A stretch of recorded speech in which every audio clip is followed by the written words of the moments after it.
de las tecnologías en el desarrollo infantil del proyecto PAPIL IN 306218. Este proyecto es un proyecto de investigación que llevamos en el Laboratorio Digital de Desarrollo Infantil, como el estudio y el análisis del desarrollo humano a partir de la interacción que tenemos con las tecnologías digitales y que estas ya forman parte de la vida cotidiana.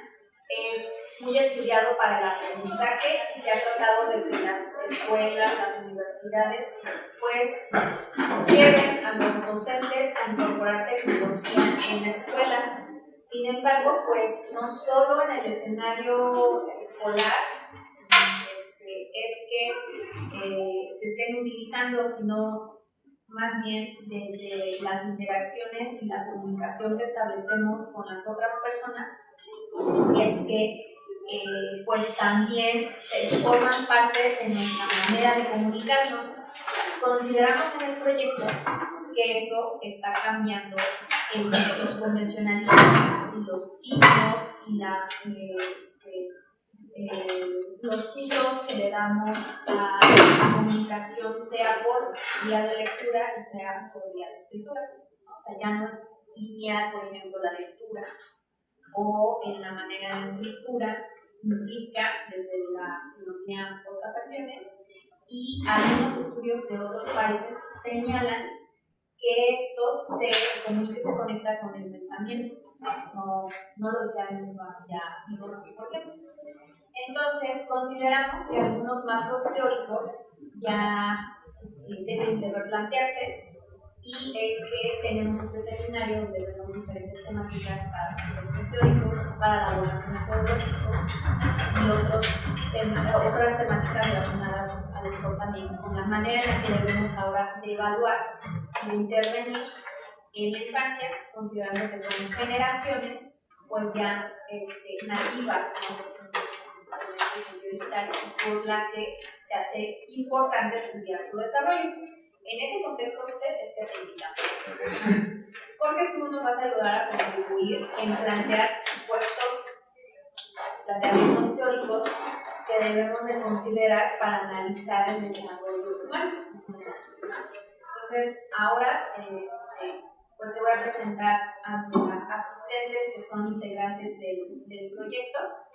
José es licenciado en psicología, José Manuel Sánchez Sordo, pues también es candidato a doctor en los próximos meses el doctorado de psicología por la UNAM dentro del campo de conocimiento de psicología educativa y del desarrollo, con el tema de tesis de máquinas y cognición en la era digital, abordando la mente extendida en ambientes conectivistas de aprendizaje. Su formación ha sido en evaluación psicológica en la unidad de evaluación psicológica de Iztacala, UEPI, en la UNAM. Es profesor de asignatura en la FES Iztacala en el área de métodos cuantitativos dentro de la carrera de psicología presencial, y también como tutor en línea en los módulos de neurociencias y evaluación psicológica en su área.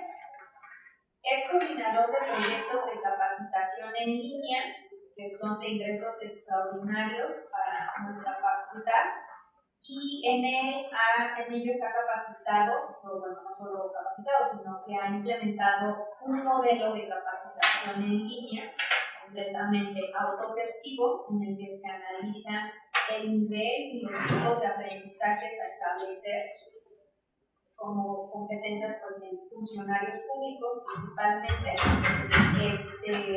de Lina, de Prospera, y todos, bueno, y la evolución de Prospera de oportunidades, oportunidades Prospera, a nivel nacional. Entonces, pues su experiencia en capacitación pues también es amplia. Esta la ha ejecutado en el Laboratorio de Educación y Evaluación Digital de la FES Iztacala, y pues también es participante en proyectos financiados por la universidad, como el de subjetividad y sociedad del la UNAM. Y ha impartido también cursos a estudiantes de licenciatura sobre el análisis cualitativo del programa LACIP. Y pues entre sus publicaciones están las que recomendamos ampliamente. El artículo de Conectivismo y Ecologías para la Educación a Distancia en la web 2, que son los planteamientos de una visión distinta y más reciente que aquellas clásicas que conocemos como constructivismo, conductismo y otras tantas. Y esta la encuentran en la Revista Mexicana de Bachillerato a Distancia de COESAC. También ha sido ponente en congresos nacionales e internacionales en Europa, como España, próximamente hasta Japón. Hasta Japón, y próximamente hablará con las llamas en Perú, haciendo intercambios académicos en Latinoamérica. ¿Sí? Pues bueno, pues es un gusto tenerte aquí, José. Gracias por aceptar nuestra invitación. No está por aquí tu alumna de neurociencias, pero afortunadamente tenemos el video, que es una extensión que nos facilita Antonio. Sí, tú puedes hablar a grabar. Y como va a ser grabado, podemos editar lo que no quieras que se vea. Pues el escenario es tuyo. Gracias. Bueno, al contrario, muchas gracias, doctora Esperanza. Bueno, primero que nada, pues muchas gracias por la invitación. Es para mí pues, muy interesante estar en este tipo de espacios donde pues, justamente se están formando, ¿no?, recursos humanos con visiones distintas de lo educativo, del aprendizaje y creo que lo más importante, de la psicología, ¿no? Porque hoy en día, si bien la psicología es una ciencia fuerte, digámoslo así, al mismo tiempo está en crisis, ¿no? Porque, como lo mencionaba la doctora, pues los planteamientos teóricos a lo mejor siguen siendo lo mismo de hace 50, 40 años, y no es que eso esté mal, pero el mundo de hoy ya no es el de hace 40 o 50 años, entonces sí es necesario como estar constantemente reflexionando sobre el quehacer del psicólogo y más que nada sobre las teorías que justamente sustentan ese quehacer psicológico. Entonces, pues bueno, me parece muy interesante el seminario y el proyecto que ustedes están llevando a cabo con la doctora en el laboratorio infantil. Y pues bueno, espero que lo que les venga a platicar el día de hoy pues les aporte para lo que están haciendo, ¿no? Muchas gracias. Entonces. Y bueno, como mencionaba la doctora Esperanza, pues yo soy profesor aquí en la facultad, tanto de psicología social como de SOAYED. Supongo que la mayoría son estudiantes del sistema de SOAYED a distancia, lo cual pues, también es como muy grato para nosotros porque, o para nosotros como docentes, porque pues por lo general las conocemos nada más a través de una pantalla, ¿no? Y hoy pues verlas, o sea que sí existen de carne y hueso es interesante, ¿no? Saber que no son robots o algo así. Entonces pues bueno, es padre pues venir a este tipo de eventos con ustedes, ¿no? Que son población de educación a distancia. Y pues bueno, para comenzar te podríamos... Metías que sea. La portada. Y pues bueno, el título o la ponencia que traigo para el día de hoy se titula Lo digital como aspecto fundacional del ser. Creo que el título pues es como muy explícito sobre lo que quiero plantear, que es justamente cómo lo digital o lo tecnológico, ya hoy en día podríamos decir de lo digital, pero en esencia la tecnología y las herramientas tecnológicas, pues como un aspecto que no es únicamente cosas que usamos, sino que realmente es algo que va más allá de la mera utilización de artefactos y que se convierten en algo que tiene que ver con la ontología, es decir, con el desarrollo del ser humano a un nivel pues psicológico en este caso, ¿no? Así pues, ojalá que sí, por favor. Pues bueno, para entrar un poquito en contexto, pues primeramente me gustaría como abordar de manera rápida y breve, pues una categoría que proponía un sociólogo llamado Zygmunt Bauman, que falleció hace no mucho, creo hace 2 años o el año pasado, no me acuerdo muy bien, este año. Sí, hoy. El 9 de enero. Entonces, pues casi nada, hace 6 meses. No, bueno, no estamos. En fin, falleció hace no mucho Bauman. Y pues él proponía dos categorías como principales en su teoría. Por un lado, la modernidad líquida y por el otro lado, la modernidad sólida. La modernidad líquida es lo que nosotros hoy en día podemos asociar con lo que se le denomina posmodernidad, solo que lo aborda desde un punto de vista sociológico. Digamos que la modernidad líquida, muy a grandes rasgos, pues plantea estas características que vemos aquí, ¿no?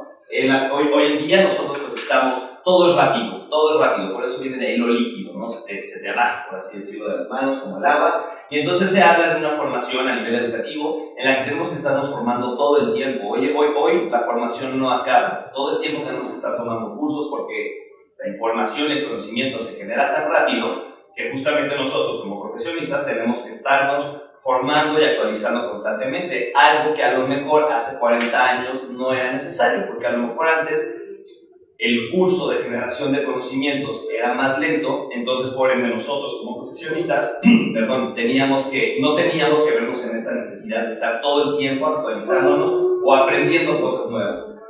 Otra de las características de la modernidad líquida pues es que tenemos múltiples ocupaciones. Los seres humanos, si bien por ejemplo somos psicólogos, ya no solo somos psicólogos, sino que al mismo tiempo hacemos otra serie de actividades que de alguna u otra manera están retroalimentando nuestro quehacer psicológico. Pero es decir, ya las barreras del conocimiento de alguna manera se están rompiendo entre las disciplinas y pues por ende nosotros tenemos que aprender a hacer muchas cosas que igual ni siquiera son parte de nuestra profesión, bueno, nosotros nos formamos.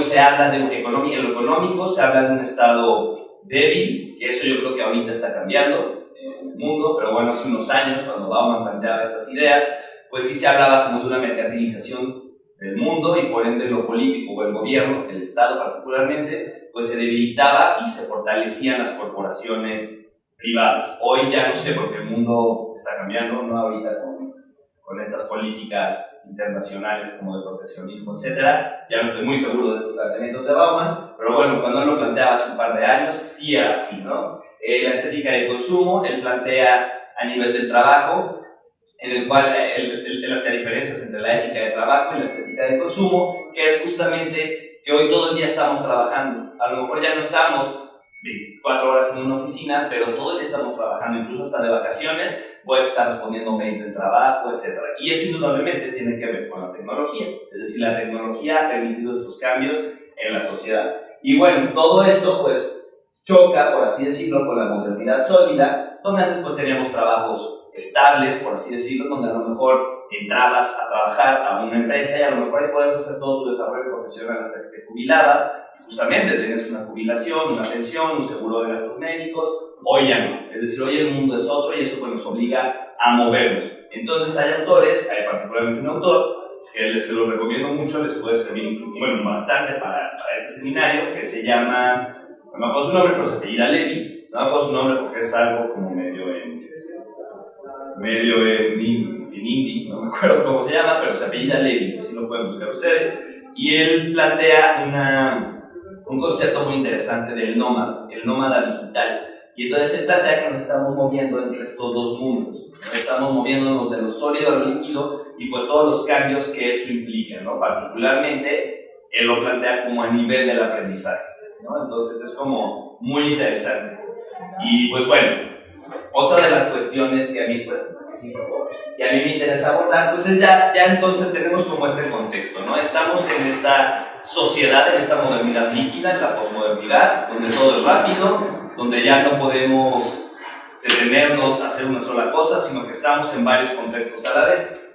Y entonces Levi plantea el conocimiento de inteligencia colectiva, donde hoy nosotros pues, somos parte de un colectivo donde no todos sabemos todo, pero todos sabemos algo. Esa es un poco como la esencia del conocimiento colectivo. Todos sabemos algo. Y entonces en este colectivo, la inteligencia que cada quien pueda aportar a esa red, pues es muy importante, ¿no? Por ahí ponen de ejemplos, ¿no? No porque a lo mejor hay una persona que no sabe nada de psicología, pero a lo mejor sabe mucho de cómics. Entonces en ese universo de los cómics, lo que él sepa puede aportar muchísimo, ¿no? No por eso se le va a tachar de ignorante o no, sino que hoy en día la inteligencia va más allá de las cabezas de los individuos. Y lo que planteamos entonces pues, es entenderla como algo colectivo y que todos podemos aportar algo a esa inteligencia mayor.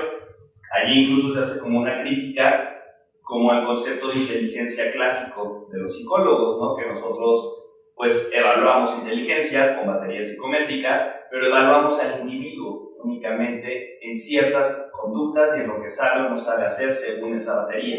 cuando estamos dejando de lado, o fuera, mejor dicho, todo este conocimiento que puede tener en ciertas áreas de su vida muy particulares de su interés y que al final sí están contribuyendo a una inteligencia más grande que la individual, que es la colectiva, ¿no? Entonces, bueno, eso es como algo importante que hay que tener en este contexto. Ejemplo de ello es Wikipedia, ¿no? Wikipedia, incluso si ustedes ven su logo, y abajo viene el eslogan de Wikipedia, dice justamente conocimiento colectivo, ¿no? Eso es como, Wikipedia es un ejemplo de eso, ¿no? Y hace la mano, ¿quién nunca ha usado Wikipedia? Yo creo que nadie, ¿no? O sea, todos lo hemos utilizado alguna vez para consultar conocimiento. Y no solo consultar, incluso hasta para aportar y editar páginas de Wikipedia, en fin, es un ejemplo de la inteligencia colectiva. Puedes pasar el siguiente, por favor.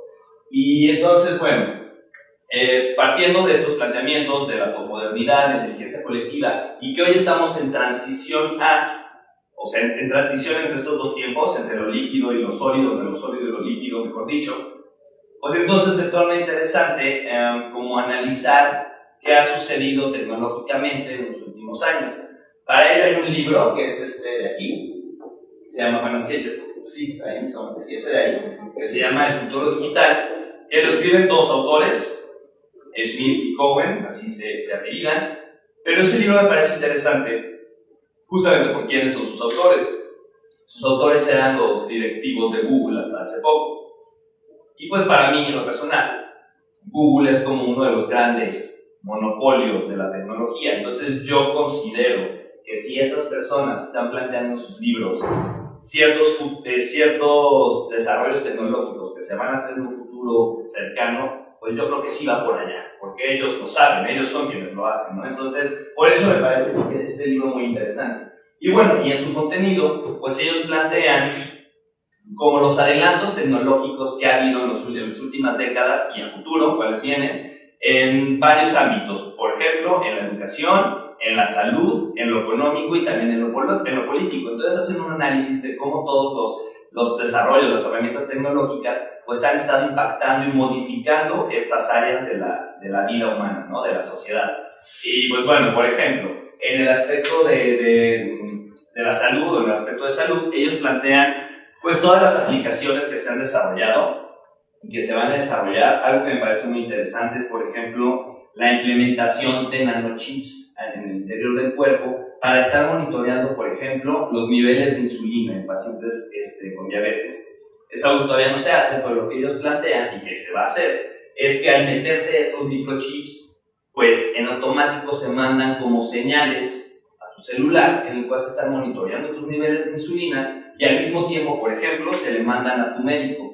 De tal manera que si llegaras a sufrir una crisis o una subida repentina de azúcar o cuestiones de que se te baje el azúcar, cuestiones así, pues en automático se le avisa a tu médico y pues se puede intervenir. Otra también que plantean ellos es, y eso me parece muy interesante, son diagnósticos médicos a distancia. ¿Esto en qué sentido? Imaginémonos lugares remotos, lugares en África, lugares aquí mismo en México, ¿no? Puede ser la sierra, lugares a donde es muy difícil acceder o accesar. Ahí, por ejemplo, puede haber celulares, lo que ellos plantean es que puede haber dispositivos con escáneres o cámaras ya con muy buena definición. Entonces, de esa manera las personas pueden escanear, por ejemplo, ¿no? Pues me duele muchísimo el brazo, porque me lo rompí, pero no estoy seguro, la muñeca. Entonces, escaneas, tomas una fotografía muy fidedigna, se la mandas al médico y entonces de esa manera te pueden hacer un diagnóstico. Ya son cámaras especializadas, no piensen en las cámaras que tenemos ahorita, ellos están hablando como a futuro cercano. Y entonces, eso me parece muy interesante porque por un lado es, bueno, una innovación tecnológica, cubre una necesidad social, pero lo que me parece interesante es que la tecnología llega o puede llegar a donde a lo mejor no puede llegar un ser humano, ¿no? Pensemos en estas comunidades, pensemos en países que desgraciadamente están en situaciones de guerra, donde no pueden acceder los seres humanos a dar un servicio, pero a lo mejor esto sí puede llegar, un dispositivo sí puede entrar a donde un ser humano no. Entonces, de esa manera la tecnología pues, nos está acercando y al mismo tiempo se está brindando, en este caso, un servicio de salud. Entonces, bueno, esos son como ejemplos de cómo la tecnología Las tecnologías de la información, particularmente, han impactado y van a seguir impactando en los próximos años. En el caso de la educación, pues lo mismo. Ellos hablan mucho sobre los sistemas a distancia y cómo aportan, ¿no?, los servicios educativos en cuestión de tiempo y espacio, y al mismo tiempo también cómo permiten generar comunidades en línea, ¿no?, que a su vez alimentan esto que hablamos ahorita de la inteligencia colectiva. Sin embargo, ahí también lo que ellos mencionan, y que a mí me parece muy, muy interesante, es igual que con lo que en el área de la salud, por ejemplo, en comunidades muy lejanas, donde es difícil el acceso por parte de los seres humanos, pues se han entregado, y eso ya se ha hecho, o sea, hay estudios que lo reportan y todo, donde se entregan tablets con contenidos precargados para que los niños, por ejemplo, aprendan. También se han entregado tablets con conexión a internet, y eso es curioso porque hay niños que en vez de revisar los contenidos académicos, pues descubren YouTube, por así decirlo, y entonces aprenden pases de fútbol o cuestiones por el estilo, que también allí hay aprendizaje, y eso es muy interesante. El aprendizaje hoy en día ya no es el aprendizaje de las escuelas, ya no es solo el aprendizaje formal. Nosotros realmente estamos aprendiendo más afuera que adentro. Ustedes en su mayoría como estudiantes a distancia, y bueno, y también los presenciales, yo pues me he formado en una lógica presencial y también lo he hecho, pues todo el tiempo estamos aprendiendo en internet. A lo mejor nuestro profesor nos deja investigar cierto tema o lo que sea, y lo hacemos afuera, o sea, lo hacemos en la red, conectando fuera de la red. Y muchas veces ahí descubrimos intereses que a nosotros nos llamen más la atención que lo que vemos en el aula, y por ahí nos vamos guiando y formando nuestra propia opinión y nuestro propio punto de vista. Entonces, bueno, indudablemente la tecnología y las tecnologías de la información particularmente, pues han modificado también al sistema educativo y lo han hecho crecer, ¿no? Lo han hecho crecer en el sentido de que la educación ya no es la de cuatro paredes, ¿no? Y eso sí hay que tenerlo muy, muy claro. No podemos no tomar en cuenta, o mejor dicho, debemos tomar en cuenta todo el aprendizaje que ocurre afuera de las aulas, porque estamos más tiempo afuera que adentro, ¿no? Incluso por ahí hay un autor que, no me acuerdo el nombre del autor, pero lo retoma García Canclini lo retoma en un libro, y este autor plantea que incluso hoy nosotros nos estamos moviendo, así como antes a lo mejor nos movíamos entre el estado del sueño y la vigilia, hoy nos movemos entre dos estados, que es el estado de lo virtual y de lo presencial. Entonces realmente nuestros ciclos de vida están alternando entre estas dos realidades. Por un lado estamos en la virtualidad, estamos en lo digital, pero por otro lado también estamos en lo presencial. Entonces estamos en estas dos realidades, ¿no? Entonces es muy interesante, o a mí me parece, pues tomar en cuenta también lo que hacemos en esta otra realidad, en el mundo digital. Incluso en este libro, El futuro digital, Smith y Cohen plantean que en un futuro cercano va a ser incluso más importante la presencia que nosotros tengamos en lo virtual que lo que tengamos en lo presencial. Ellos, bueno, igual ya saben un poquito medio radicales, pero incluso hablan de que vamos a tener avatares digitales que nos van a representar más que lo que somos en persona.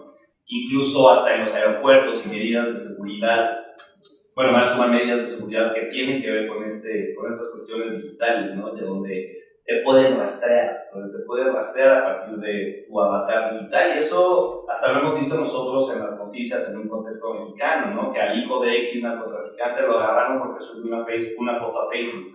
O sea, ahí están como estos ejemplos, ¿no? Realmente lo digital es tan o más importante hoy en día que lo presencial. Entonces no podemos descuidar todo lo que está ocurriendo ahí arriba a nivel del sujeto, porque nosotros, como psicólogos de formación, lo que nos interesa pues es eso, los sujetos, ¿no? ¿Qué pasa con las personas? O sea, ¿qué está ocurriendo? ¿Cómo el ser humano a nivel psicológico y subjetivo pues está modificando, ¿no? Si aquí hablamos de que el ser humano ya no es el ser humano de carne y hueso que era hace 40 años, entonces ¿qué ser humano es? Entonces, bueno, ahorita vamos a abordar un poquito más esa cuestión, ¿no? Y entonces, bueno, en el caso, por ejemplo, de la economía, pues algo que últimamente ha sonado mucho, pues están los famosos bitcoins, que es una criptomoneda. Yo la verdad no logro entender bien cómo funciona. O sea, que funciona con blockchain, y que entonces tú puedes ver cómo se van moviendo los bitcoins en el mundo. más no entiendo realmente su funcionamiento. Sin embargo, lo interesante del Bitcoin o cómo ha golpeado a la economía tradicional, pues es que se la saltan. O sea, el Bitcoin es una criptomoneda exclusiva de Internet que no depende de ningún banco, no está basada en el oro, por así decirlo, como lo están las monedas, o lo estaban las monedas tradicionales.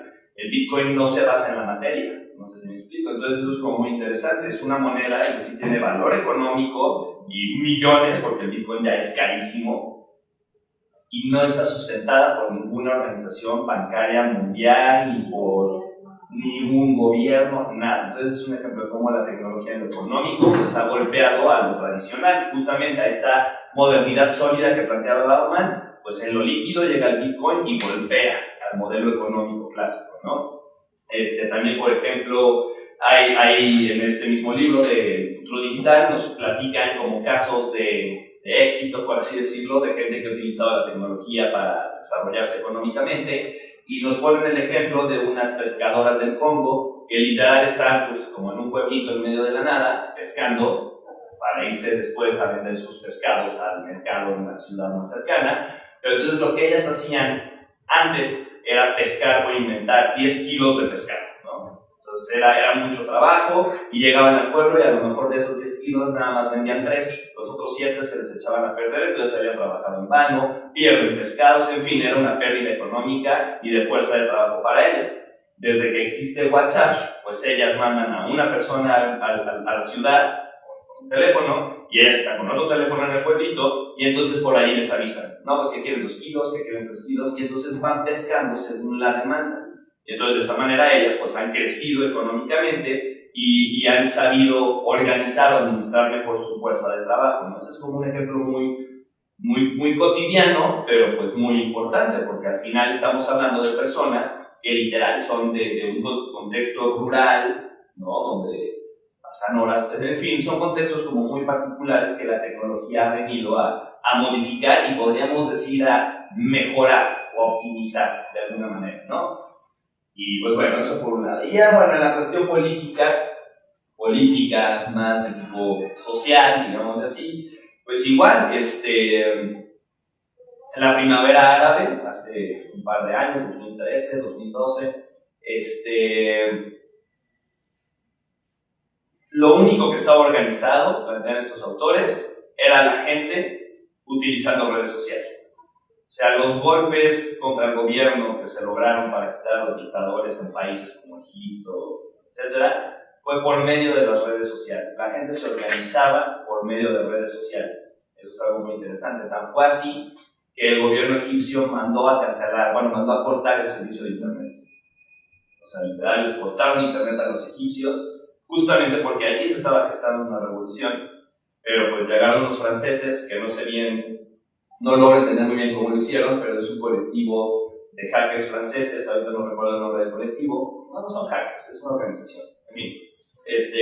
Lo que hicieron ellos fue enviar vía satelital señal de internet a Egipto. Entonces pudieron retomar las comunicaciones los egipcios y pues al final cambiar o derrocar a su régimen político, ¿no? Entonces, bueno, también hay otro ejemplo, ¿no? Hoy en día, desgraciadamente, eso fue 2013, hoy estamos en 2019 casi, y pues a mi parecer se ha pervertido, yo creo que es una buena palabra, el uso de redes sociales con fines políticos, con las famosas fake news, ¿no? Son los bots, son noticias fabricadas justamente por bots, ¿no? Por partidos políticos, en fin, la opinión pública va a determinar las acciones de la gente, y entonces si tú logras manejar la opinión pública en redes sociales vas a hacer que la gente se comporte de X o Y manera, y eso a mi parecer desgraciadamente es lo que ya está pasando, al menos en países como México, donde pues muchas veces nos creemos todo, pues tristemente se influye a favor o en contra de ciertos candidatos o ciertas posturas ideológicas, a favor o en contra de ciertos planteamientos, ¿no? Entonces ya no estoy muy seguro que al menos en México eso opere o cómo opere, pero al menos en el contexto de Egipto sí fue como muy marcada esa intervención que hubo de las personas por medio de la tecnología para modificar un sistema político, ¿no? Y la sigue, por favor. Y pues bueno, nada más entonces, como que teniendo todo esto detrás, todo este contexto, pues la UNESCO Obviamente, pues lo saben, se dan cuenta. Y entonces ellos en el 2004 plantearon la generación de las sociedades del conocimiento. De seguro es un término que ya la mayoría hemos escuchado porque ya es un término como muy utilizado, pero las sociedades del conocimiento son interesantes, o lo que plantean en la UNESCO es que sea una superación de la sociedad de la información que se gestó en los años 80. La sociedad de la información de los años 80, 90 tenía como eje central o como objetivo, digamos, promover el acceso a los dispositivos por parte de las personas. Ahí lo que importaba era la infraestructura, ¿no? Es decir, que pudiéramos acceder literal al dispositivo, porque en los 80s y principios de los 90s realmente acceder a un equipo de cómputo era muy caro, entonces solo pocas personas podían tenerlo, ¿no? Ciertas empresas, nada más.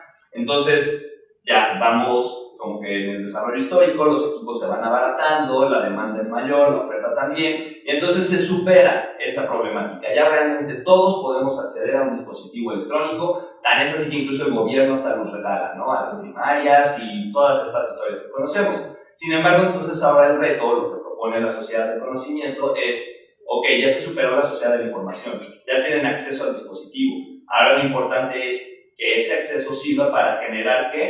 Conocimiento, ¿no? Entonces, ahí está el reto, realmente, y nosotros somos parte de ese reto.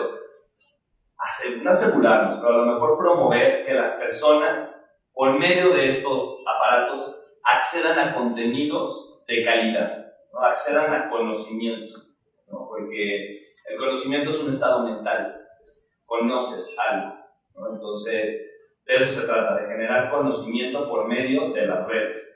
Y hay un concepto interesante que se plantean los argentinos, que es el de brecha digital de segundo orden. Me parece muy interesante, de hecho me gustaría estudiarlo, que tiene que ver con qué conecta a la gente, y ellos plantean que hay dos tipos de personas, y así lo dicen ellos con estas palabras, los ricos y los pobres. Los ricos son los que por medio de sus dispositivos acceden a información de tipo, digamos, intelectual, es decir, acceden o conectan con contenidos que de alguna u otra manera van a crecer o que crezca su aprendizaje, enciclopedias en línea, a leer libros, bajar un otro artículo, ver documentales, cuestiones similares. Y los pobres, que son quienes únicamente acceden a contenidos de entretenimiento, puro meme, puro YouTube para ver videos musicales, puro chisme en Facebook. Están esos dos tipos de personas. Entonces ahí en medio hay una brecha. ¿Qué está pasando? Que hay pobres y hay ricos. ¿Por qué no todos accedemos a los mismos tipos de contenidos? Obviamente lo que se espera es que sean los contenidos de conocimiento y no los de entretenimiento, ¿no? Entonces esa brecha digital ya no es de tengo o no tengo celular. Ahora es tengo celular, sí, palomita. Pero ¿a qué accedo con ese celular? Ahí es donde está como este reto de la brecha digital de segundo orden, analizar eso. Entonces, bueno, la UNESCO es como lo que propone, ¿no? Y Soayer es un ejemplo de lo que la UNESCO plantea, que por medio de las tecnologías lleguemos o se pueda llegar a muchos lugares a donde la gente pueda adquirir conocimiento, ¿no? Porque bueno, ellos plantean algo muy interesante que tiene que ver incluso con lo económico. Hoy en día, el valor de lo que vale ya no son tanto las cosas, sino la información, ¿no? Entonces, la información debe ser accesible para todos los seres humanos, todos debemos de tener el mismo derecho y posibilidades de acceder a los conocimientos, porque eso es lo que vale. Tan es así que un ejemplo muy político, Wikileaks, ¿no? Ese tipo de cuestiones. O sea, la información hoy en día es lo que vale. El celular te puede costar lo que sea, pero realmente lo que te importa es la información que tienes dentro, los datos que tienes allí, y eso es lo que vale. Incluso hasta hace poco me acuerdo que hubo como una extorsión a muchísimos, creo que fueron hospitales, ¿no? Que un grupo de hackers se metió y bloqueó como que todas las bases de datos de hospitales y les pidió dinero a cambio de liberarlas. No sé si recuerdan, fue un ataque que se hizo el año pasado, porque literal secuestraron la información, o sea, todas las bases de datos de pacientes, etcétera, fueron secuestradas, ¿no? Entonces, ahí está lo importante, el valor que tiene la información hoy en día, ¿no? Entonces, si eso es lo que vale, pues nosotros hay que hacerla que sea accesible para todos, ¿no? Y entonces, bueno, ya con todos estos planteamientos planteamientos que hemos estado revisando de cómo la tecnología pues, nos ha impactado en los últimos años, cómo va a impactar la sociedad del conocimiento, etc. Pues entonces, yo ya como de manera personal, a lo que me dedico un poco como a investigar y reflexionar, es justamente sobre el ser humano, ¿no? Necesitamos repensar a un ser humano distinto, pero como lo decíamos ahorita, pues ya no somos el ser humano de hace 50 años, o de hace 60, 70 años. Somos un ser humano diferente, porque la tecnología en nuestros días nos ha modificado. ¿Y a qué niveles nos ha modificado? Pues a niveles muy profundos, aunque tal vez no lo veamos a simple vista, realmente nos ha estado modificando.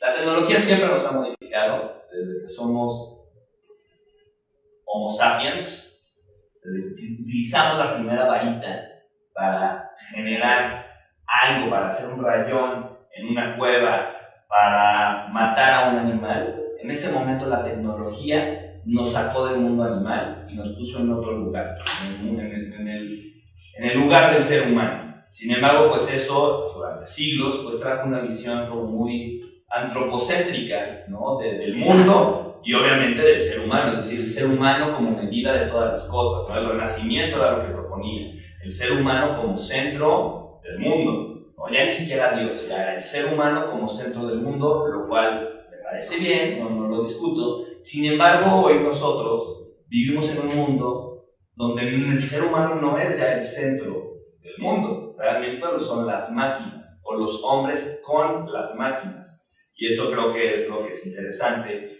investigar, porque entonces los seres humanos estamos en un estadio evolutivo diferente, donde ya no solo somos carne y hueso, somos carne, hueso y tecnología, ¿no? Entonces lo que yo planteo es al ser humano entenderlo como un sistema extendido, ¿no? Que se divide o se distribuye entre su biología y sus extensiones tecnológicas. Entonces, pues de hecho, bueno, un paréntesis por ahí antes de entrar a este tema, y se está replanteando una nueva concepción del ser humano, que incluso hay teorías o postulados filosóficos que ya plantean a un ser humano que ya no es ni siquiera ser humano, le llaman posthumanismo. Es decir, nosotros estamos en un estadio después del ser humano, somos posthumanos, es lo que plantean ellos. También hay otra muy similar que se llama transhumanismo. Tienen diferencias entre ellas ambas corrientes, pero en esencia plantean lo mismo, ¿no? Un estadio evolutivo más allá del ser humano, es decir, estamos en la era del posthumano, donde ya no somos únicamente humanos,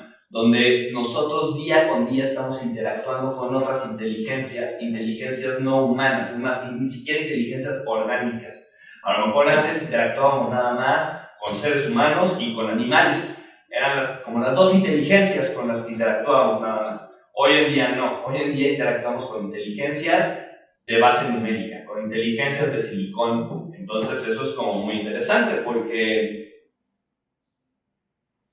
literal mi vecino puede ser una máquina, por así decirlo, ¿no?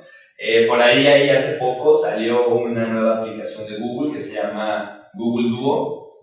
No sé si alguien vio un videito ahí en YouTube. Bueno, es un video que está como medio chistoso, en el que presentan este proyecto y lo que se trata Google Duo, lo que es una asistente, digamos, como una secretaria basada en inteligencia artificial ya muy elevada, que reconoce el lenguaje natural, es decir, reconoce el lenguaje humano y lo utiliza. No solo lo reconoce, sino que también lo utiliza. Entonces está el famoso test de Turing, no sé si alguien lo ubique. Sí, bueno, el test de Turing es muy breve, que el ser humano no se dé cuenta que está interactuando con una máquina.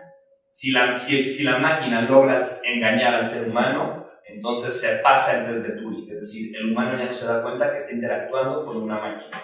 Antes eso, por ejemplo, los juegos de ajedrez de las computadoras eran como un ejemplo de test de Turing. Tú jugabas ajedrez contra la máquina y pues no te dabas cuenta que estabas jugando con una máquina, pero llegaba un momento en el que ya expertos en ajedrez pues hacían ciertas jugadas y ahí sí ya la máquina como que entraba en crisis y entonces ya el humano se daba cuenta, es una máquina, ¿no? Eso es como un test de Turing. Sin embargo, entonces Google Duo ya superó el test de Turing de tal manera que esta asistente digital habla por teléfono, el humano le dice, hazme una cita en el restaurante sushi no sé qué, ¿no? Porque era un restaurante chino. Digo que era un restaurante chino porque es interesante, porque Habla entonces y contesta una persona china, hablando en inglés, pues con acento así como oriental, ¿no? Y entonces, ya con eso a lo mejor la máquina se pudo haber confundido. Pues no, reconoció el acento y literal tuvo una conversación con la mujer al otro lado del teléfono haciendo una cita. No, pues quiero una cita para ir a cenar allá a las 7. Y la chava le dice, uy, no tengo a las 7, pues te podría reservar como por ahí de las... Espérame tantito. Y algo le hablan, sí, no sé qué. ¿Ya qué? Ah, sí, te podría... O sea, tienen todas interrupciones en la conversación, etc. Te podría reservar como a las 7:15. Ok, está bien, resérvame esa hora. Ok, aquí nos vemos. Pum. Y así a varios lugares hablan. Es decir, nadie se dio cuenta nunca que estaba hablando con una máquina. Entonces, realmente eso me parece muy interesante. No es si por la aplicación de Google, eso es lo de menos. Aunque no existiera incluso esa aplicación. Realmente nosotros todos los días estamos interactuando con las máquinas. Pónganse a pensar ustedes en Facebook, que es como algo mucho más básico. Cuando ustedes lo abren, ¿qué es lo primero que ven? Así literal. Bueno, no sé, pero ¿qué es lo primero que ven? ¿O qué aparece en Facebook? Exactamente, ¿qué estás pensando? ¿No? Tú lo abres y lo primero que te piensas es ¿qué estás pensando? Para que ahí le pongas tu estado, ¿no? E incluso ya Facebook, que es una página web, nos cuestiona sobre nosotros mismos, como lo haría a lo mejor tu amiga. Oye, ¿qué estás pensando? ¿Cómo estás? No, pues bien, fíjate. Ahora ya una máquina nos cuestiona. ¿Qué estás pensando? Y pues ya habrá quien caiga, ¿no? No, pues estoy haciendo. Y lo publican y ya al rato los likes. O sea, pero lo que voy a ir interesante es que la máquina es quien está cuestionándonos sobre nosotros mismos. En alguna ponencia similar alguien me decía, sí, pero eso lo hizo un humano lo programó. Eso no importa. O sea, aquí lo interesante es que sí, fue programado por un ser humano, pero ahí ya no hay un ser humano. Ahí ya es un programa cuestionándome a mí qué estoy pensando, ¿no? Entonces, es más, hasta igual en el mismo Facebook, tus recuerdos del año pasado, y te avientan tus recuerdos, y entonces literal ya empiezas un proceso de remembranza ya en tu mente interna, ¿no? Ah, es cierto, ya me acordé. En fin, la máquina incluso nos cuestiona sobre nosotros mismos. Entonces ahí el ser humano deja de ser un humano únicamente de carne y hueso y pasa a ser un humano distribuido entre la biología y la tecnología. Y entonces,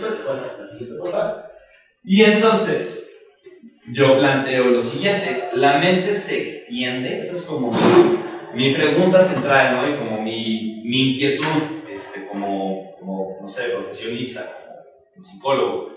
La mente se extiende, o sea, realmente estamos viviendo en una existencia compartida entre nuestros procesos biológicos, cerebrales, neuronales, corporales y las herramientas tecnológicas. Entonces, para dar como que, o intentar dar como acercarme a aproximaciones que a lo mejor me permitieran entender más este fenómeno, pues encontré una tesis, que es la que yo agarré y ahí me seguí para hacer mi investigación, que es la tesis de la mente extendida. La tesis de la mente extendida es una propuesta filosófica que hace Andy Clark, que es un filósofo, junto con otro filósofo que se apellida Chalmers, y ellos entonces literal plantean la tesis de la mente extendida, que muy a grandes rasgos lo que plantea es que los procesos cognitivos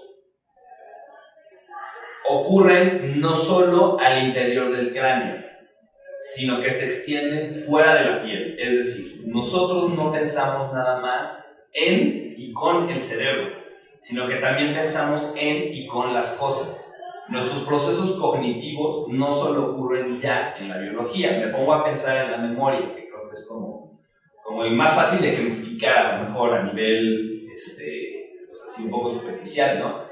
La memoria no solo es mi hipocampo, también es mi memoria extendida, también es mi iPhone, también es mi USB. ¿Me explico? Ese es un poco el planteamiento. Los procesos cognitivos no solo ocurren al interior del cerebro. Y esto entonces queda como resultado que las herramientas y las cosas son parte de la cognición. La cognición no solo es cerebro, no solo es sistema nervioso, sino que también es herramienta. Y entonces, bueno, estos autores, con esos planteamientos, pues ponen varios ejemplos, ¿no? De cómo ocurre como esta distribución o esta extensión, de los procesos cognitivos.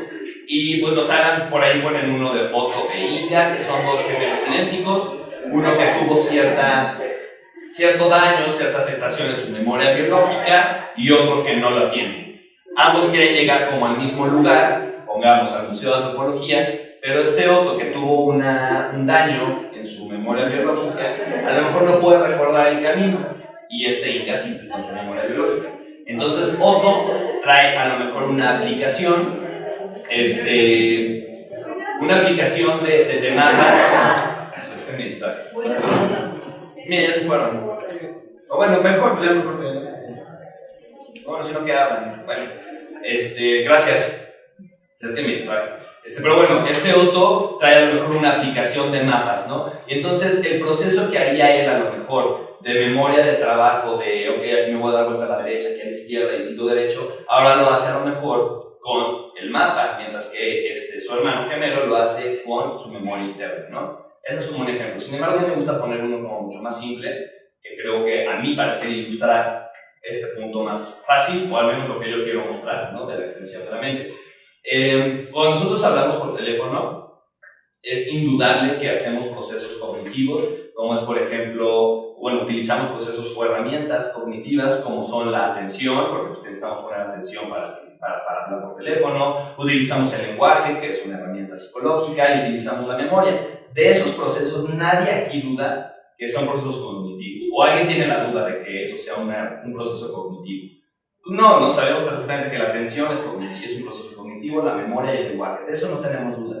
Y son procesos necesarios para realizar la acción cognitiva de hablar por teléfono, porque hablar por teléfono es una acción cognitiva, es hablar por teléfono. Acuérdense que toda cognición, toda acción cognitiva va a tener su parte conductual, ¿no? Entonces es la acción de hablar por teléfono a nivel cognitivo, no tenemos duda que implica esos tres componentes. Sin embargo, ¿qué otra cosa necesitamos para hablar por teléfono?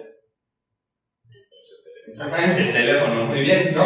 Sin teléfono no podemos hablar por teléfono. Sin teléfono es imposible completar la acción cognitiva de hablar por teléfono. Entonces, ¿qué tenemos allí? Que tan es necesario el lenguaje, la memoria, la atención, como lo es el teléfono para llevar a cabo la acción cognitiva hablar por teléfono. Porque si la tarea cognitiva es hablar por teléfono, sin un teléfono no se puede hacer. Entonces, la herramienta, la extensión, ahí está como el ejemplo muy claro de que es parte del mismo proceso cognitivo, pues sin ella no se puede llevar a cabo. Y así podemos poner N ejemplos, ¿no? Incluso podemos hasta poner al lenguaje mismo como ejemplo de esto. El lenguaje, para todo esto, le voy a poner como un antecedente. Vygotsky, en los años 20 del siglo pasado, literal hace casi 100 años, Vygotsky estaba súper adelantado a su época. Pero bueno, él planteaba que de entrada la evolución del ser humano no es biológica, es cultural. Vygotsky decía, cuando el ser humano alcanzó sus 15.000 millones de neuronas y llegó al estadio de Homo sapiens sapiens, ahí se detuvo el desarrollo biológico. Y entonces el desarrollo ahora ya no es biológico, es cultural. Entonces el ser humano evoluciona en la cultura. Y al evolucionar en la cultura, lo que están evolucionando son las herramientas culturales. Mientras más evolucionadas sean nuestras herramientas culturales, pues más evolucionada va a ser nuestra especie, desde este punto de vista, porque la biología ahí ya se quedó. Ahora nosotros nos estamos desarrollando afuera, en la cultura. Entonces, bueno, eso es como muy interesante. Y entonces Vygotsky, justamente, pues con una lógica marxista, porque pues él es el padre de la psicología marxista, pues obviamente las herramientas son parte esencial de la lógica marxista, porque pues con ellas transformamos la materia. Entonces Vygotsky decía, las herramientas son órganos artificiales. Las herramientas van a estar modificando nuestras funciones psicológicas superiores. Gracias a las herramientas vamos a generar lo que conocemos como procesos psicológicos superiores. Y hay uno en particular que yo tengo entendido es como muy importante en este proyecto, que es el lenguaje. El lenguaje, Vygotsky dice algo maravilloso. El lenguaje es una herramienta que utilizamos para pensar, pero no es una herramienta con la que nosotros nazcamos. Nadie de aquí nace con lenguaje. El lenguaje es una herramienta que está en la cultura, es decir, que está afuera, que está a nivel de interespecie, y entonces nosotros como individuos lo interiorizamos y lo hacemos intra. Entonces ahí está como ese ejemplo. Incluso el lenguaje es una herramienta externa a nosotros, que nosotros interiorizamos, la hacemos nuestra para poder pensar. Pero ahí está como estos planteamientos desde el siglo pasado, es decir, nosotros siempre hemos extendido nuestros procesos psicológicos más allá del cerebro. Vygotsky lo planteaba en la cultura, ¿no? Ejemplo de ello es el lenguaje para él. Y bueno, tiene todo un libro padrísimo que es Pensamiento y Lenguaje, donde habla justamente de este desarrollo psicológico, de este desarrollo ontológico y de cómo el lenguaje es una herramienta que se va adquiriendo en la cultura para desarrollar el pensamiento, ¿no? Entonces, bueno, como que basado en estas ideas, pues entonces tenemos que las herramientas son parte del mismo proceso cognitivo. Sin herramientas no es posible hacer infinidad de tareas cognitivas o conductuales que necesitamos llevar a cabo como seres humanos. Incluso para hablar, pues necesito de una herramienta externa que es el lenguaje. Que ya asimilé, pero en un inicio era externo, estaba en la cultura. Y pues bueno, puedes pasar de aquí, por favor. Y entonces, bueno, digamos que esto de aquí es un esquema en el cual yo pues como que intento como que asimilar esta cuestión de la descripción de la mente. Tengamos en cuenta que el sistema cognitivo, la cognición, es todo lo que vemos en blanco, ¿no? Y entonces se compone de dos, para la redundancia, de dos componentes. Por un lado tenemos lo nervioso, todo lo que son las neuronas, el sistema nervioso, y también lo intrapsíquico, la atención, la memoria a nivel de hipocampo, es decir, todo lo interno, por así decirlo.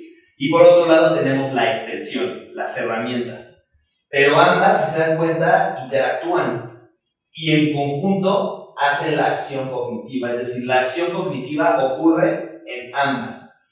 Y la unión de ambas da entonces surgimiento al sistema cognitivo. Entonces nosotros, para realizar cualquier tarea cognitiva, necesitamos tanto la parte nerviosa como la parte de herramienta, como la parte extendida. La parte nerviosa es muy importante porque dentro de este sistema cognitivo es la que siempre va a estar ahí. O sea, el sistema nervioso no nos lo podemos quitar. A lo mejor el celular sí lo puedo dejar ahí 2 horas, mi sistema nervioso no. El sistema nervioso siempre lo traigo conmigo, yo soy mi sistema nervioso. Pero pues también podría atreverme a decir que también soy mi teléfono celular, solo que no está necesariamente 24 horas toda mi vida conmigo, en cambio mi sistema nervioso sí. Entonces dentro de este sistema el componente más activo y que siempre está presente, dicen los autores, es el sistema nervioso. Sin embargo la extensión es igualmente importante, ¿okay? No menospreciemos, y eso es interesante porque entonces es una crítica también como que a las neurociencias clásicas. Las neurociencias clásicas solo ven esta parte del sistema, solo ven lo nervioso. Y entonces desde la neurofilosofía se plantea casi que el mundo es el cerebro. Lo que construimos con nuestro cerebro, eso es el mundo. Y sin cerebro no hay ser humano, sin cerebro no hay mente, sin cerebro no hay nada. La mente es el cerebro para los neurocientíficos clásicos. Y pues desde estas posturas te dicen, no todo, o sea, sí, pero no todo es el cerebro. También el ser humano es sus herramientas, ¿no? Entonces eso cambia radicalmente la manera de estudiar y de entender la cognición, ya sea desde un punto psicológico clásico o desde un punto neuropsicológico. Digo psicológico clásico porque hasta ahora, fuera de Vygotsky, que de verdad así yo como digo, wow, pero fuera de Vygotsky, no ha habido psicólogos que se metan como mucho en el papel de las herramientas, en el sentido de que todos ellos lo siguen poniendo adentro del ser humano. En el conductismo es la conducta del ser humano, o sea, el individuo la que se modifica, pero es mi conducta.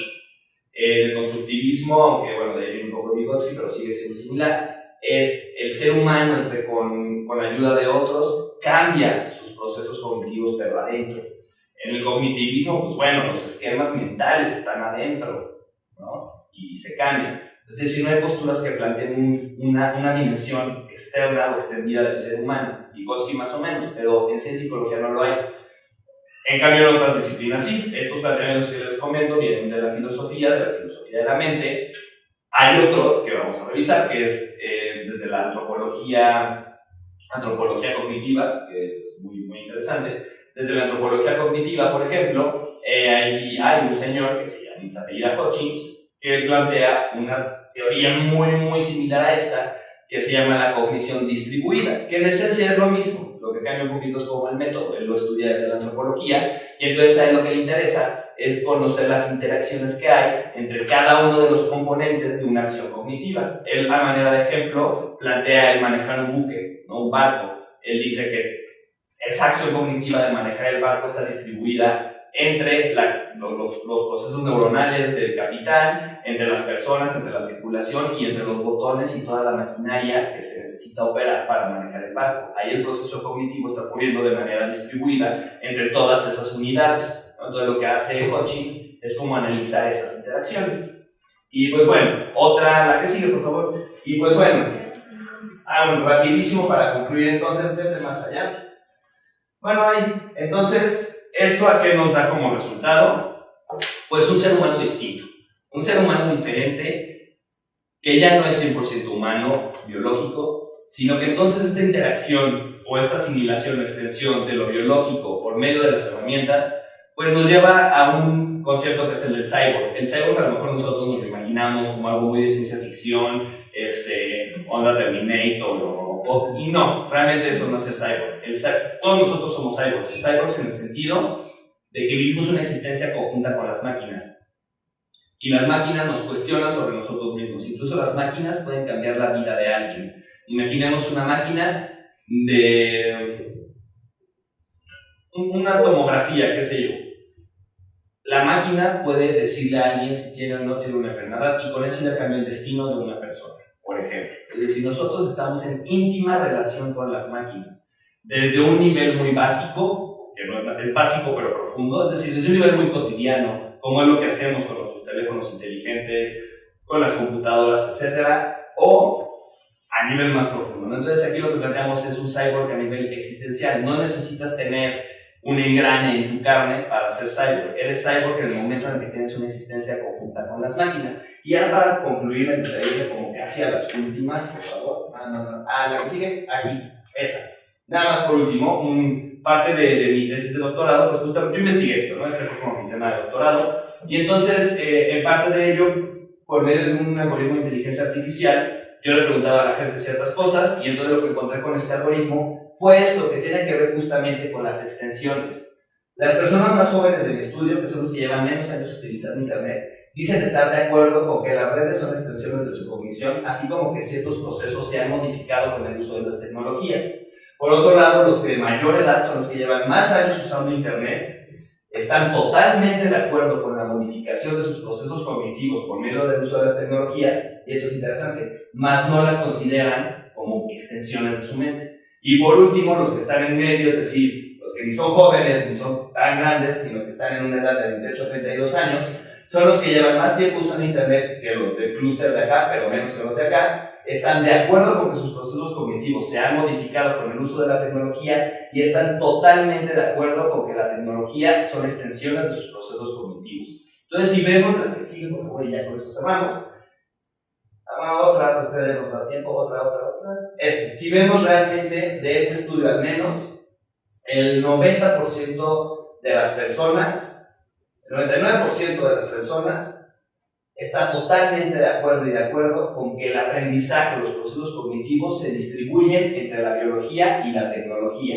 De igual modo, el 97% de las personas están de acuerdo, el 87% de las personas están de acuerdo con que la memoria y la atención se han modificado con el uso de la tecnología. Y finalmente, cuando alguien está aprendiendo o haciendo tareas académicas con algún dispositivo electrónico, pues vemos que el 78% más el 18%, vemos que casi el 100% de las personas ya no almacenan los contenidos en su memoria biológica, sino que todos los almacenan en memorias expandidas, digamos, ¿no? En favoritos, en su Google Drive o qué sé yo. O la gente ya no está guardando cosas en su cerebro. Tan es así que una de las gráficas que pasamos muy rápido es justamente sobre eso, sobre el uso que hacen las personas de tomar fotografías para acordarse de las cosas. Ahí es por lo que ahorita ustedes lo están haciendo, ¿no? Toman fotos, que es el equivalente a tomar una memoria biológica, ¿me explico? Porque tú ya no lo haces con tu cerebro.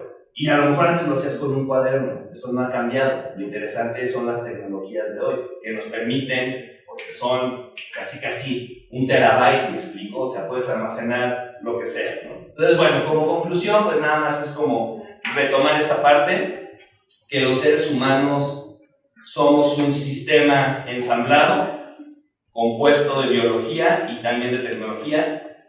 Las herramientas no son cosas que usamos, Las herramientas son parte de nosotros mismos, a nivel cognitivo al menos. Las herramientas extienden nuestros procesos. Y pues bueno, dejar un poco eso como a la reflexión, ¿no? Estar ahí dándonos cuenta que ya no solo interactuamos con seres humanos, ni con animales, sino que ya hay otro tipo de inteligencias con las que todos los días estamos dialogando y que pues nos modifican como especie, ¿no? De mi parte será todo. Muchas gracias.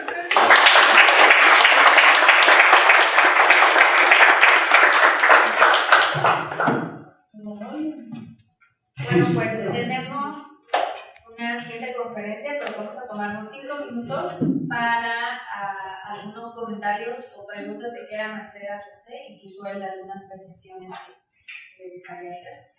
¿Alguien quiere hacer algún comentario? Ya primero Claudia y luego Laura. Me parece interesante cómo, bueno, en general yo he visto mucho que asumen como crítica este concepto de Bauman de la modernidad líquida, que lo asumen como crítica a lo que estamos viviendo, a la manera en la que vivimos. Me parece muy interesante que obtengas lo positivo de este concepto, ¿no? Porque siempre lo vemos como, es que todo se nos está yendo, no sé qué, como agua, como decía, como dice el mismo Bauman, bueno, pero verlo así como, bueno, algo le podemos sacar a esto, es muy padre, ¿no? Ver cómo lo podemos hilar con esta parte de las TICs, con esta parte de la sociedad que nos está tocando a nosotros. Okay. Sí, pues en efecto, ¿no? Bauman es como muy pesimista, pero pues creo que es la realidad, o sea, él sí describió muy bien el momento histórico que estamos viendo, y pues yo creo que no hay que solo ver lo negativo, ¿no? Porque al final ese es un sesgo cognitivo, entonces hay que intentar verle también lo positivo, si es que lo hay, si hay. Justamente a esta liquidez, ¿no? A este movimiento, a esta efemeridad del mundo hay que sacarle algún provecho, ¿no? Sí, qué bueno que lo notaste. Ya, Karen, era algo muy parecido a lo que dijo Karen. Y también se quedaron pensando, ¿no? ¿Qué tanto el avance de la tecnología y todo eso nos puede opacar a nosotros como seres humanos dentro de las cogniciones y el pensamiento? Sí, yo creo que ahí justamente esa es un poco la propuesta, ¿no? No pensarlo como algo ajeno a nosotros que nos pueda opacar, sino más bien integrarlo como parte de nosotros mismos. Entonces, en vez de opacarte, te extiende, ¿no? Yo creo que ahí está como la clave de este tipo de pensamientos. No es algo que te esté quitando humanidad, sino que te está expandiendo como ser humano, lo cual sí conlleva que ya no seas ser humano clásico, sino que eres ya un híbrido, ¿no? Entre biología y tecnología, eres un cyborg. Pero yo creo que si empezamos a pensarnos a nosotros mismos como cyborgs, por naturaleza, así le denomina Andy Clark, somos cyborgs por naturaleza, pues entonces cambia la concepción, ¿no? Porque ya las máquinas dejan de darnos miedo y las vemos como extensiones de nuestros procesos cognitivos. En vez de verlo como una limitante, hay que verlo como una expansión. Sin embargo, hay que tener cuidado.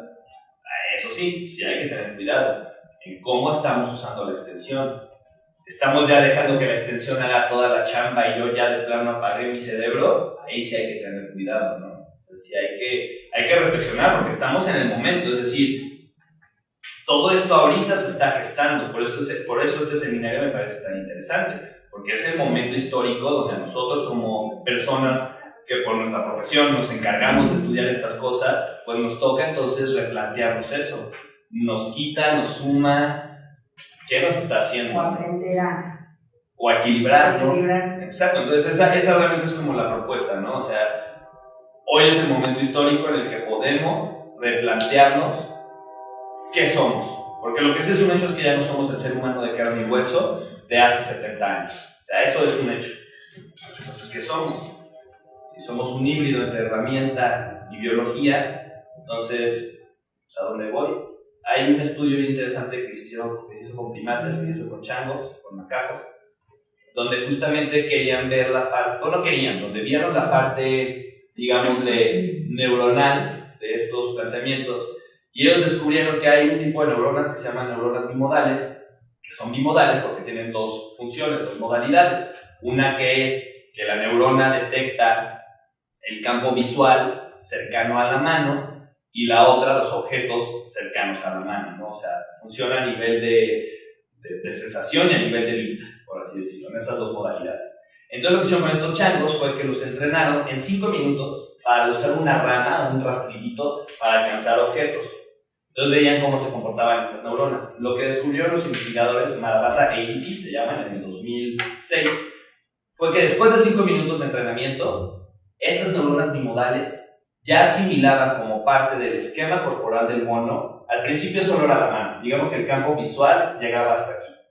Después de usar la herramienta, estas neuronas respondían también a los estímulos que estaban alrededor del rastrillo. Es decir, de la ramita, el sistema corporal del mono se expandió hasta donde acababa el palo. Lo mismo lo hicieron con esos mismos macacos, pero con una mano virtual. Les ponieron una pantalla, una mano. Sí, entonces, sí, movían como mouse, ¿no? Entonces, movían el mouse y se movía la mano en la pantalla. Lo mismo pasó después de 5 minutos de entrenamiento. La mano que se movía en la pantalla, cuando ellos movían su mano, se convirtió, por así decirlo, en parte del esquema corporal del mono, lo cual pues a nivel neuronal da como sustento a esta asimilación de las herramientas como parte de uno mismo. Y tampoco podemos dejar de lado la plasticidad cerebral. Nuestro cerebro no es estático, nuestro sistema nervioso no es estático, todo el tiempo se está modificando, bueno, no todo el tiempo, pero el sistema nervioso tiene la capacidad de organizarse a sí mismo a partir de los cambios en el ambiente. Incluso hay un antropólogo del cerebro que se llama Bartra, que él plantea que hay ciertos sistemas neuronales que únicamente se completan en el exterior. Por ejemplo, con la herramienta, él les denomina exocerebros. El sistema neuronal funciona de manera completa cuando en el exterior se puede completar. Un filósofo, Daniel Dennett, plantea que la superioridad humana depende en la habilidad que tenemos los seres humanos de descargar nuestras tareas cognitivas en el ambiente. Entonces creo que eso es como la raíz o el génesis de este pensamiento, ¿no? Los seres humanos tenemos esa posibilidad de descargar nuestra cognición, nuestras tareas cognitivas en el ambiente por medio de las herramientas, algo que otro ser vivo no puede. Entonces creo que es interesante hoy en día, 2019, casi 2019, ver cómo usamos estas herramientas para extendernos, ¿no? Bueno. ¿Alguien más? Me gustaría hacer una pregunta. ¿Cómo afectan las condiciones sociales de países tercermundistas como México en la aplicación de las tecnologías en los ámbitos que usted menciona? Porque es cierto que en estas situaciones en las que estamos es privilegiado. Hay casos en México de pobreza extrema en la que no se tienen para comer y no podemos hablar de uso de tecnologías a nivel de un celular o un dispositivo. Y si estas condiciones no favorecen un elitismo de los accesos a la educación, los servicios por ejemplo, de salud. Sí, pues sí, de hecho eso que preguntas es muy interesante y muy cierto, ¿no? Porque sí, o sea, indudablemente yo aquí estoy hablando de un ser humano muy particular, ¿no? Que somos, o sea, a lo mejor nosotros o quienes tienen más acceso a estos dispositivos, estar en contacto con ellos. Entonces, sí, indudablemente hay como brechas digitales. Sin embargo, cada día se va haciendo menos. Incluso hay gente que estudia en sistemas, por ejemplo, de educación a distancia, incluso en la misma UNAM, en medio de la nada, por así decirlo, y se van como que al pueblito más cercano donde hay un centro comunitario con internet y computadoras a estudiar y a recibir sus contenidos, ¿no? O sea, sí hay como que eso está cambiando, eso va como ya un poco cambiando. Sin embargo, sigue habiendo lugares alejados donde de plano no llega internet, o lo que mencionaba como al principio, la tecnología sí puede llegar a donde a lo mejor un médico no. Entonces la tecnología nos puede ayudar a justo romper o ampliar esos servicios de salud, por ejemplo. A lo mejor un médico no puede irse a vivir a un pueblo por X circunstancias sociales, económicas, qué sé yo, pero esto sí llega, ¿no? Y puedes a lo mejor tener consultas a distancia. O sea, sí hay como que está cambiando el paradigma. Sin embargo, esto del uso de herramientas no es exclusivo de un sector ni de una población en particular. Todo ser humano utiliza herramientas, unas distintas a otras, y era justo lo que planteaba Vygotsky, ¿no? Las diferencias culturales, pero todos en esencia, todo ser humano es un cyborg, desde el que usa un una cosa que no sé cómo se llama, para arar la tierra, ahí está extendiendo sus procesos físicos, ¿no? sus funciones físicas, con movimientos para arar la tierra. O sea, estas herramientas son extensiones de su biología. A lo mejor nosotros no hacemos eso en el campo, pero lo extendemos con el celular para hacer otras cosas. O sea, el planteamiento de la extensión de la mente no es exclusivo de las tecnologías de la información. Realmente cualquier instrumento que tú utilices o cualquier ser humano está generando una extensión cognitiva. Eso es como algo, por eso es algo fundacional, es como algo fundacional en el ser humano, es ontológico, ¿no? La tecnología es parte del ser humano, desde una rama hasta un iPhone, ¿no? Pero sí, claro que sí hay diferencias económicas, políticas, ¿no? Lo ideal sería que algún día todos tengamos las mismas oportunidades.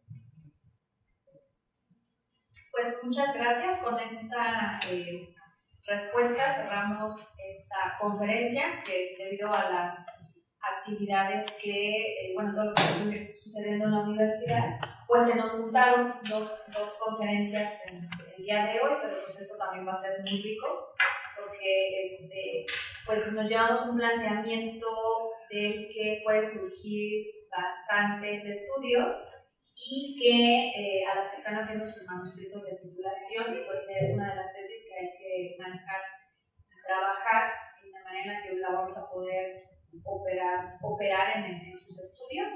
Y el otro componente, recordemos, que es cómo pues se analizan o se pueden formular algunas hipótesis a partir de estos planteamientos, pero en un trabajo veíamos la vez pasada con el doctor Amato, multidisciplinar, y ahora vamos a ver en lo que él terminó en su conferencia también otra parte que es el trabajo interprofesional, que como ya nos mencionaba José, pues ahora si estos temas podrían interesarle al psicólogo, ya no solo nos hace psicólogos ciertas cosas, sino que también hemos extendido nuestros intereses en conocimiento y requerimos también pues de otras disciplinas o de otros profesionistas.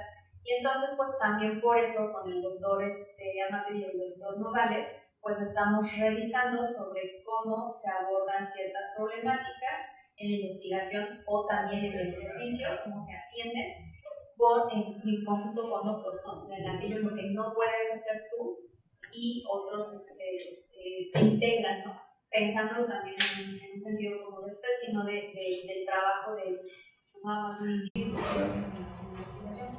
Pues muchas gracias, José.